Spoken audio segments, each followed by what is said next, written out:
Bonjour à tous, dans ce premier chapitre dédié à DaVinci Resolve 17, je vous propose de vous montrer la méthode que j'applique à la gestion des projets.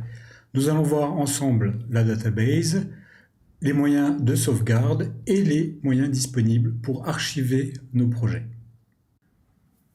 Au lancement de DaVinci Resolve, vous allez avoir cette page qui va s'afficher sur votre bureau. C'est ici que sont sauvegardés donc vos projets en cours et donc votre local database. La local database, par exemple chez moi, en cliquant ici, se trouve donc sur le C, parce qu'en fait j'ai installé DaVinci sur le C. Mais vous pouvez utiliser un disque dur externe pour créer une nouvelle base de données.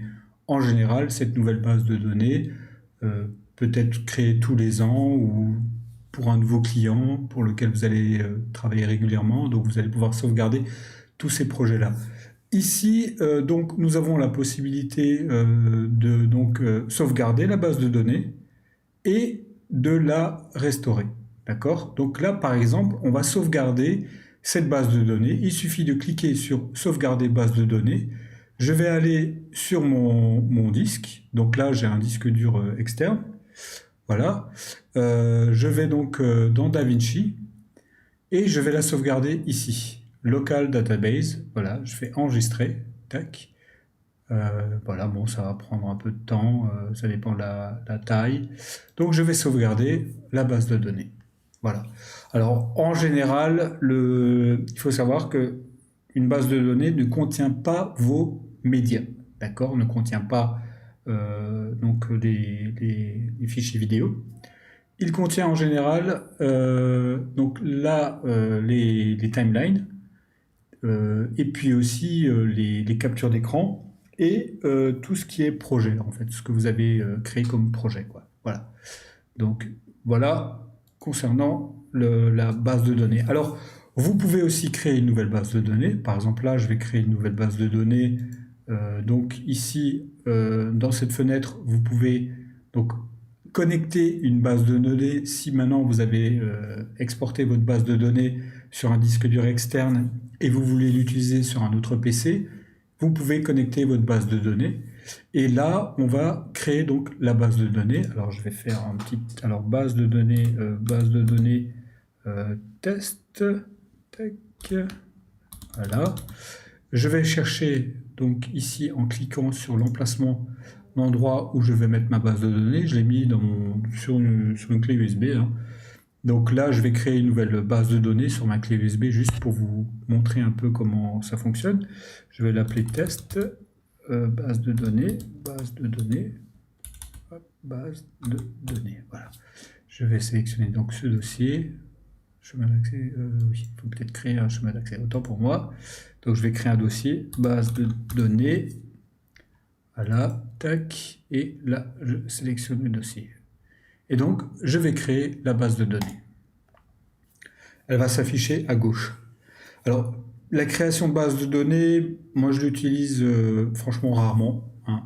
En général, je garde la local database, je fais une sauvegarde de ma base de données de temps en temps, surtout quand j'ai fini un projet, parce que c'est important de sauvegarder votre travail sur un disque dur externe. Voilà, idéalement un disque dur qui est configuré en RAID 0 ou RAID 1, qui vous permet d'avoir de doubler donc vos sauvegardes, très important. Alors là, ce que je vous propose de voir aussi, c'est comment archiver un projet. Alors par exemple, je viens de finir le montage d'Indiana Games, donc voilà, et je vais faire un clic droit sur la souris, et là je vais exporter l'archive du projet, d'accord? Donc je vais sélectionner donc mon dossier où je veux sauvegarder mon archive.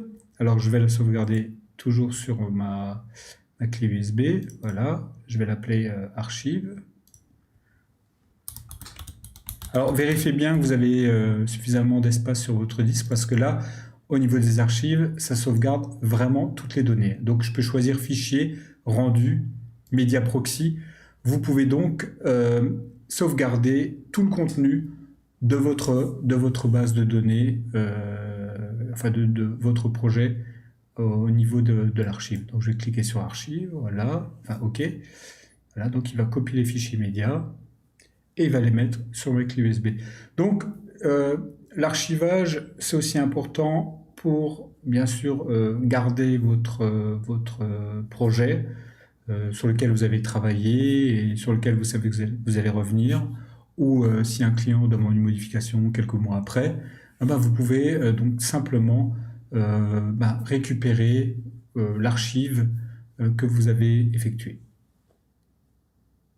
Maintenant que vous avez archivé votre projet, je vais vous montrer comment récupérer une archive sur DaVinci Resolve. Alors, dans cette base de données que j'ai créée, donc qui est sur une de mes clés USB ou un de mes disques durs externes, il suffit dans cette partie-là de cliquer à droite et de restaurer l'archive du projet. Donc vous cliquez sur restaurer l'archive du projet. Vous retrouvez le dossier avec un point DRA, donc DaVinci Resolve Archive. Vous cliquez dessus et vous faites ouvrir. Et donc, l'archive va donc s'installer sur votre base de données, tout simplement.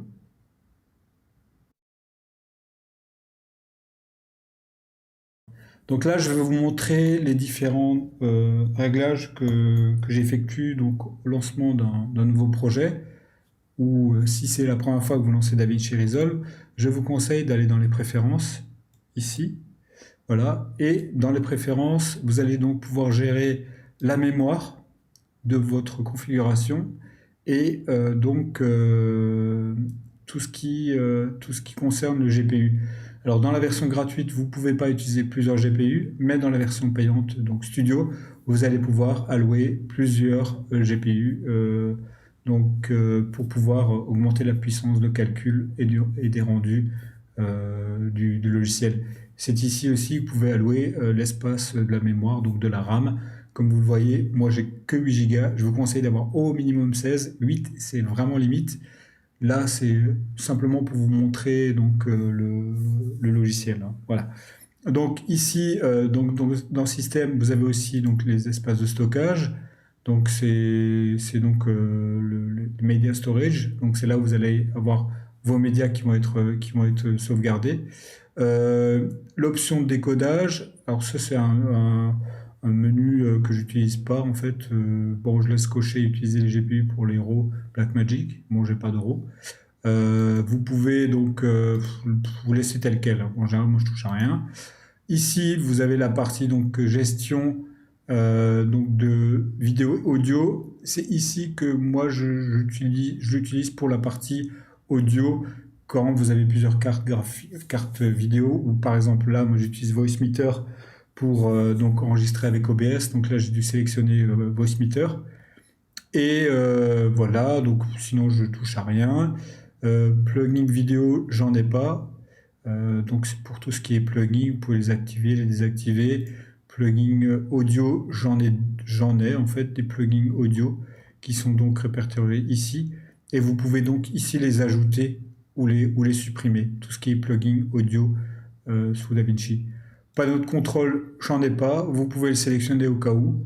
Mais là, j'en ai pas. Au niveau général, je laisse tel quel, hein, je touche à rien.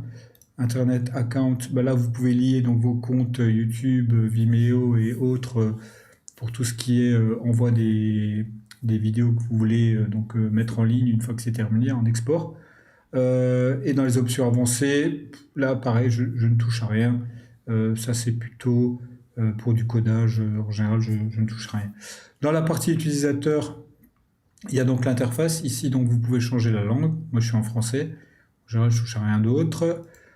Enregistrer et charger, ça c'est important. Ça vous permet en fait de faire une sauvegarde automatique toutes les 3 minutes, toutes les heures ou tous les jours. Et vous pouvez définir l'emplacement où se trouvent vos sauvegardes. Donc ça aussi, c'est un paramètre assez important. Alors je vous conseille de sauvegarder à un endroit, sur un disque dur externe par exemple. Le montage, au niveau du montage, là en fait vous pouvez définir la durée des images que vous avez par défaut. Bon, par exemple, pour la durée par défaut de la photographie, je suis à 5 secondes. Voilà. durée de transition, 1 seconde. Ça, c'est les presets que vous pouvez faire. Ici, au niveau de l'étalonnage, en général, bon, moi je laisse tel quel, hein, je touche à rien. Voilà. Fairlight, pareil, je ne touche à rien. Paramètres de lecture, je ne touche à rien, je laisse tel quel. Panneau de contrôle, ça c'est en fonction d'un panneau de contrôle que vous avez ou pas, moi j'en ai pas. Les métadonnées, voilà, ça c'est pareil, je laisse tel quel.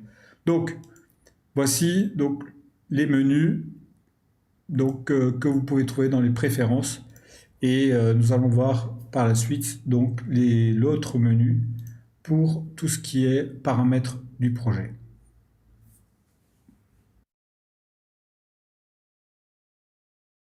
Vous allez donc pouvoir paramétrer votre projet, les paramètres du projet. Ok. Alors, je vais agrandir un petit peu la page pour que vous voyez un petit peu mieux. Donc, c'est ici que, donc, par défaut, vous avez donc le projet actuel qui est en 1920 par 1080. Donc ici, dans configuration du projet, vous allez pouvoir donc configurer votre projet. Alors là, par exemple, moi je vais rester en 1920 par 1080. Si je veux le changer, je peux changer ici. Voilà. Je vais me mettre à 25 images. Voilà, parce que c'est les projets sur lesquels je travaille, c'est à 25 images. Au niveau du monitoring, je reste à 25 images également. Donc en HD, en 25 images, voilà, FPS, tac, en progressif, voilà. Data level, moi en général, je me mets en full. Et petite astuce, au niveau de la profondeur d'image, si vous ne possédez pas d'écran 10 bits, je vous conseille de rester en 8 bits. Donc ce qui vous permettra de moins solliciter votre ordinateur. Ça sert à rien de sortir en 10 bits si votre écran ne vous donne pas cette possibilité. Voilà, donc ici, autre paramètre très important, c'est au niveau des proxy médias et des médias optimisés.